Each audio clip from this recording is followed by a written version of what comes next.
Singapore's key exports slid for the fifth consecutive month in February. And while China's economic reopening is expected to provide some support, especially for the electronics and manufacturing sector, some analysts believe that the ongoing banking crisis in Europe and the United States will cast a dark cloud over growth prospects. Michelle Teo with this report.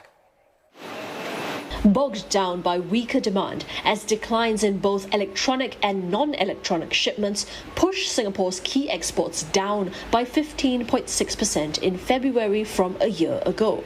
Even then, it's still a much better showing than the 25% decline in January.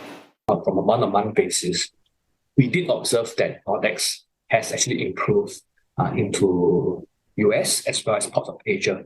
And this basically suggests that despite the contraction in a year-on-year basis, really the Nonoil prints really has actually improved since the start of this year. Even then, dark clouds continue to loom. The collapse of two banks in the US and the deepening turmoil at Credit Suisse. Economists warn that these could signal tighter financial conditions ahead, and that's weighing down business confidence. Rising interest rates means that all those who borrow cheap money or invest into businesses that didn't really give high returns, they will be in trouble. And of course, right now, we don't really know. The banks are not going to tell us what negative equity they are in, so we don't really know. So going ahead, that looks dangerous. Support is expected to come from China, the world's largest importer of semiconductors.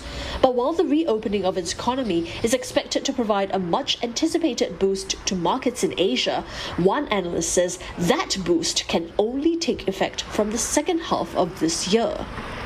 We still need time for more clarity on how resilient China's growth is going to be for this year. Although we do think that there's still some risk to growth, downside risk to growth in the first half of this year from China. But even as China steps out from the shadow of the pandemic, one analyst is continuing to keep a grim watch on the US and EU economies. He's warning investors to consider moving funds out of these markets. Maybe you don't buy into certain stocks that cater to a booming economy. So for instance, maybe if let's say cars is an example, in the good times people buy cars, and if the times are bad, people won't be buying cars. So maybe you ought to move some of your money out of, let's say for instance, cars. With fallout from the global slowdown continuing to hit its shores, Singapore is keeping its forecast for exports to decline between 2% and 0% for the year.